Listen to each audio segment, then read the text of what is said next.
Sometimes the biggest inventions don't come from a grand plan or a moment of pure genius.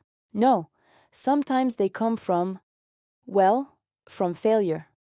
This is the story of how a glue that couldn't even stick properly became one of the most essential office tools on the planet.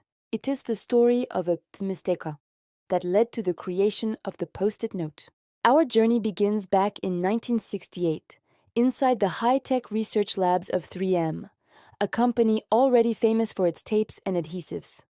A chemist named Dr. Spencer Silver was on a mission. He was trying to create the strongest glue in the world, an adhesive so powerful it could potentially be used to build airplanes. He mixed chemicals, ran tests, and aimed for an unbreakable bond. But something went completely wrong.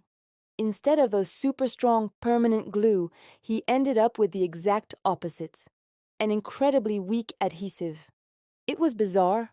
The glue consisted of tiny, unbreakable acrylic microspheres that would stick to a surface, but you could peel whatever you stuck down right off again and again, without leaving any residue. It was a reusable, low-tack adhesive. To most researchers, this would have been a frustrating dead end, a failed experiment destined for the trash heap. But Spencer was different. He saw something unique in his creation. He didn't throw it away. Instead, he became its biggest champion, wandering the halls of 3M, showing it to anyone who would listen. He famously called it a solution looking for a problem. For years, nobody had an answer. Fast forward a few years to the mid-1970s. Enter another 3M employee, a man named Arthur Fry. Now, Arthur was a chemical engineer by day, but on Wednesdays he sang in his church choir. And he had a very specific, very annoying problem.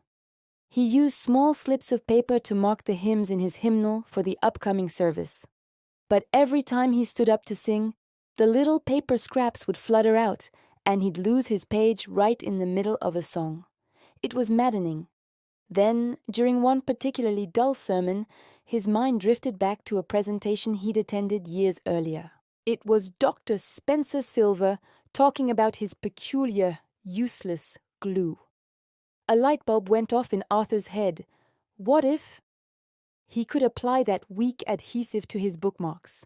They would stick to the page, but he could peel them off easily without tearing the delicate paper of the hymnal.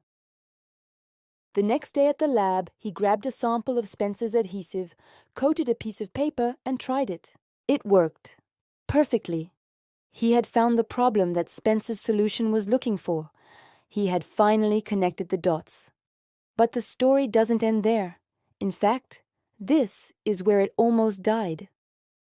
Arthur Fry, filled with excitement, pitched his idea for a temporarily permanent bookmark to the management at 3M, and they were not impressed. The executives just didn't get it. Why would anyone buy a notepad that doesn't stick properly? They asked. The concept seemed counterintuitive. To them, a good adhesive was a strong adhesive. This was the opposite. So, the project stalled. Despite the internal skepticism, Arthur and his team persevered. They finally convinced the company to run a small test market in 1977. They launched the product in 4 cities under the name Press and Peel.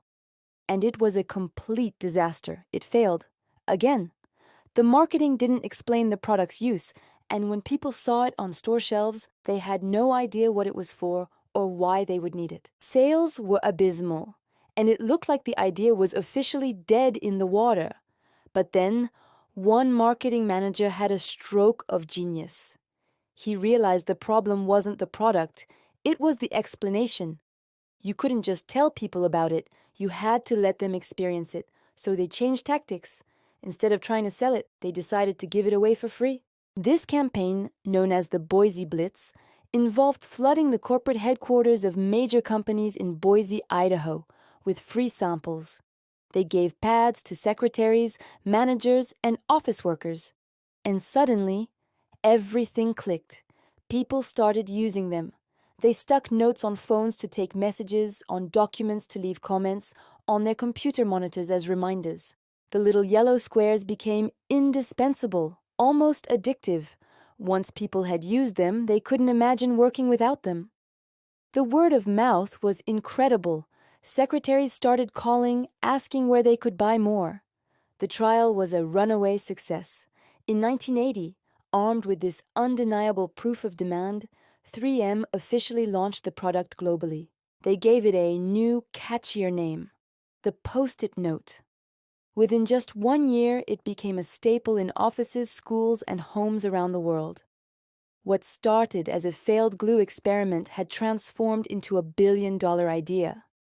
Today, the Post-it note is more than just an office supply. It's a cultural icon. It's a symbol of creativity, collaboration, and those fleeting moments of genius that we quickly jot down before they disappear.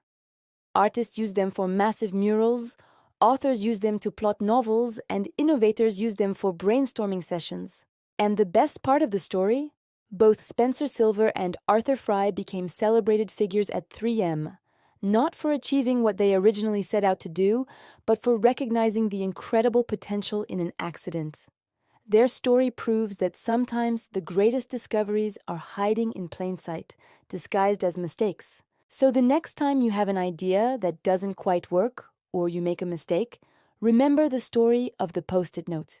Because sometimes, the ideas that seem like failures are actually the ones that are destined to change everything. Thanks for watching.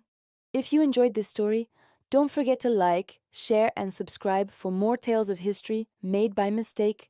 See you next time.